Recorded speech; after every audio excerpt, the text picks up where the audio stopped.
বন্ধুসকল নমস্কাৰ গ্ৰহণ কৰিব। মই আপোনালোকৰ আগত আজি অসমৰ সংখ্যালঘু মুছলমান সমাজক লৈ দুই এষাৰ কথা আলোচনা কৰিম। অসমৰ সংখ্যালঘু অঞ্চলৰ জনসাধাৰণ, সংখ্যালঘু অঞ্চলৰ ৰাইজ তেখেতসকলৰ বৰ্তমান যি পৰিস্থিতি, এই পৰিস্থিতিত তেখেতসকলৰ যিটো ভোটৰ অধিকাৰ, তেখেতসকলৰ যিটো ভোটৰ মূল্য, সেই মূল্যটো লাহে লাহে নাইকিয়া হ'বলৈ ধৰিছে। আৰু এই নাইকিয়া হ'বলৈ যোৱা ভোটৰ মূল্যটো বৃদ্ধি কৰাৰ কাৰণে কি কৰিব লাগিব, সেই বিষয়ে মই দুই এষাৰ কথা পাতিম। আপোনালোকে সকলোৱে জানে, আমাৰ বিজেপি চৰকাৰৰ মুখ্যমন্ত্ৰী ডাঙৰীয়াই কেতিয়াবা কৈ দিয়ে আমাৰ মামা চাচাৰ ভোট নালাগে। ইমান নিম্নমানৰ নিম্ন মূল্যৰ আমাৰ ভোটৰ যি মূল্য হৈছে, এয়ালৈ নিজকে লজ্জিত অনুভৱ কৰোঁ। কিন্তু মই ভাবোঁ আমাৰ ওচৰত বুদ্ধি আছে। আমি যদি বুদ্ধিমতে কাম কৰোঁ, এদিন নহ'লেও এদিন আমাৰ এই ভোটৰ মূল্য বৃদ্ধি হ'ব। আৰু সেই বিষয়ে মই বিশেষকৈ আমাৰ সংখ্যালঘু অঞ্চলৰ শ্বেৰমান আলী ডাঙৰীয়া, আলী আকবৰ মিয়া ডাঙৰীয়া আদি কৰি কিছুমান ব্যক্তিক, যিসকল ব্যক্তিয়ে সমাজৰ পৰিৱৰ্তন বিচাৰে, যিসকল ব্যক্তিয়ে সংখ্যালঘু জনসাধাৰণৰ উন্নতি বিচাৰে, তেখেতসকলক সকলোকে মই অনুৰোধ কৰিছোঁ। মই জানো যে অসমৰ মুছলিম অধ্যুষিত অঞ্চলৰ যিসকল প্ৰতিনিধি কংগ্ৰেছ দলতে থাকক, বিজেপিতেই থাকক, কৃষক মুক্তি সংগ্ৰাম সমিতিতে থাকক, সকলোৱে সংখ্যালঘু অঞ্চলৰ সংখ্যালঘু জনগণৰ উন্নতি বিচাৰে। কিন্তু বৰ্তমান পৰিস্থিতিত আমি কেনেকৈ আগবাঢ়িলে সংখ্যালঘু মুছলমানসকলৰ সমস্যাবোৰ সমাধান হ'ব, সেই বিষয়ে হয়তো আমি অকণমান বেলেগকৈ চিন্তা চৰ্চা কৰিব লাগিব বুলি মই অনুভৱ কৰিছোঁ। কেনেকুৱা চিন্তা চৰ্চা কৰিব লাগিব বুলি মই ভাবিছোঁ, সেইটো হ'ল আমি অসমৰ সকলো সংখ্যালঘু জনগণ একত্ৰিত হৈ কোনো দলৰ লগত আমি দলক সমৰ্থন কৰি আমি ৰাজনীতি কৰিব নোৱাৰিম। যদি আমি মনৰ মাজত এটা এই পৰিৱৰ্তনটো আনিব পাৰোঁ যে আমি ৰাজনৈতিক দলৰ লগত নাথাকোঁ, আমি আমাৰ সংখ্যালঘু অঞ্চলৰ পৰা এজন এজন ব্যক্তিক নিৰ্বাচন কৰিম আৰু সেই ব্যক্তিজন নিৰ্দলীয় ব্যক্তি হ'ব, নিৰ্দলীয় প্ৰাৰ্থী হ'ব। তেতিয়াহ'লে কি হ'ব? তেতিয়াহ'লে অসমত বিজেপি দলৰ নেতাসকলে যিটো সাম্প্ৰদায়িক বিষ বা বিয়পাই দিয়ে, যদি সংখ্যালঘু অঞ্চলৰ মানুহে কংগ্ৰেছক সমৰ্থন কৰে, তেতিয়াহ'লে কংগ্ৰেছক সংখ্যালঘুৰ ত্ৰাণকৰ্তা বুলি কৈ উজনি অসমৰ আমাৰ হিন্দু ভাইসকলক তেখেতসকলে আৱেগিক কৰি ধৰ্মীয় বিষ বাক বিয়পোৱাৰ ক্ষেত্ৰত সফল হয়। এই কথাখিনি কোৱাৰ বাবে কোনো কংগ্ৰেছ দলেও ভাবিব নালাগে যে মই কংগ্ৰেছ দলক বেয়া পাইছোঁ, বা UDF দলেও ভাবিব নালাগে UDF দলক বেয়া পাইছোঁ।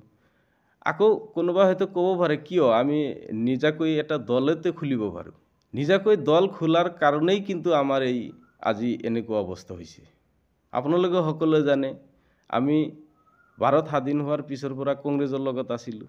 কংগ্ৰেছ দলৰ যি নীতি আদৰ্শ, সেই নীতি আদৰ্শত আগত ৰাখি আমাৰ সংখ্যালঘু অঞ্চলৰ প্ৰতিনিধিসকলে কংগ্ৰেছ দলৰ লগত থাকি শাসন কৰিছিল।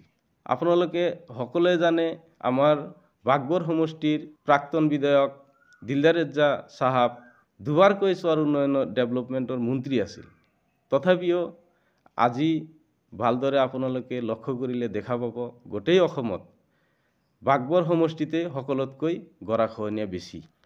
মই ক'ব বিচৰা নাই যে দিলদাৰ ৰেজা ডাঙৰীয়া কৰ্মদক্ষ বিধায়ক নাছিল। কৰ্মদক্ষ থাকিলেও মোৰ এটা অনুমান হয় যে তেখেতে দলীয়ভাৱে এনেকুৱা কিছুমান নিয়ম নীতিৰ মাজত আবদ্ধ হৈ থাকিব লগা হৈছিল, যাৰ বাবে কিজানি তেখেতে সংখ্যালঘু অঞ্চলৰ পূৰ্ণাংগ উন্নতি কৰাৰ কাৰণে চেষ্টা কৰিও সফল হ'ব পৰা নাই বা নাছিল। আজি আপোনালোকে এনে দেখিবলৈ পাই আছে, আমাৰ শ্বেৰমান আলী ডাঙৰীয়া তেখেতে কেইটামান প্ৰশ্ন কৰিছে সংখ্যালঘু অঞ্চলৰ জনসাধাৰণক লৈ।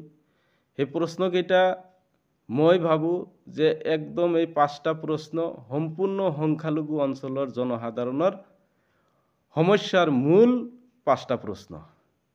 এই 5টা প্ৰশ্নৰ উত্তৰ নিদিয়াকৈ কংগ্ৰেছ দলে শ্বেৰমান আলী ডাঙৰীয়াক দলৰ পৰা উলিয়াই দিলে।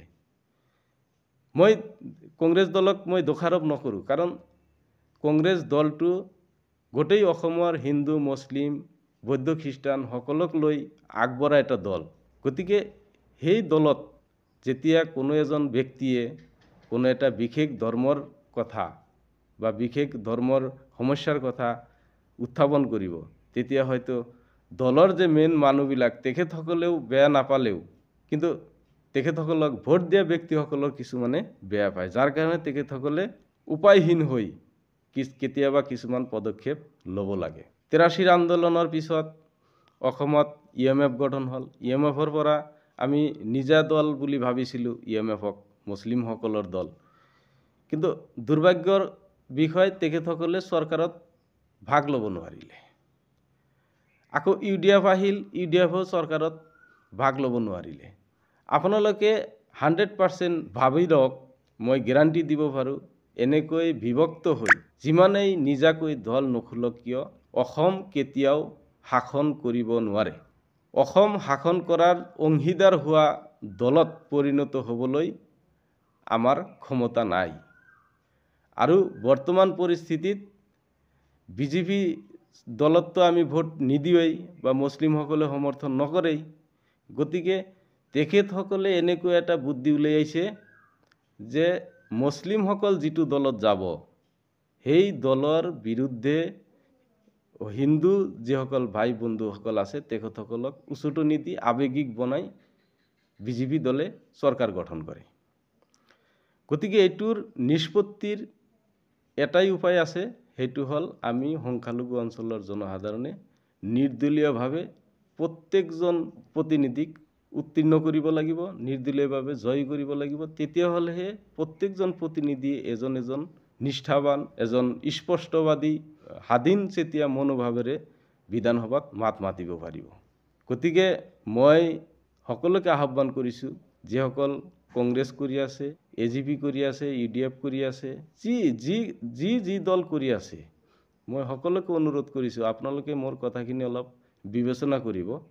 যদি ভোটৰ মূল্য বৃদ্ধি কৰিব বিচাৰে তেতিয়াহ'লে আপোনালোকে সকলোৱে উলিয়াই আহি বিভিন্ন দল মত নিৰ্বিশেষে আমি প্ৰত্যেকটো সমষ্টিৰ পৰা সংখ্যালঘু অঞ্চলৰ আমি নিৰ্দলীয় প্ৰাৰ্থী জয় কৰিব লাগিব।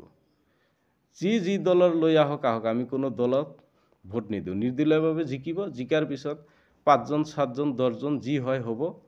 তেখেতসকলে যি চৰকাৰ আহে, এতিয়া উজনি অসমত কংগ্ৰেছ বিজেপিয়ে যুদ্ধ কৰি যি জিতে আমি তাৰ লগতেই চৰকাৰ গঠন কৰিম। আমাৰ নিৰ্দলীয় প্ৰাৰ্থীকেইটা সেই দলতেই সংযুক্ত হ'ব, তেতিয়াহ'লেহে আমাৰ সংখ্যালঘু অঞ্চলৰ সমস্যাসমূহ সমাধান হ'ব। এয়া মোৰ ব্যক্তিগত বিবেচনা। আপোনালোকে মোৰ কথাখিনি ভালদৰে বিশ্লেষণ কৰিব আৰু ভাল লাগিলে লাইক কমেণ্ট কৰিব, শ্বেয়াৰ কৰিব। ধন্যবাদ। জয় অসম।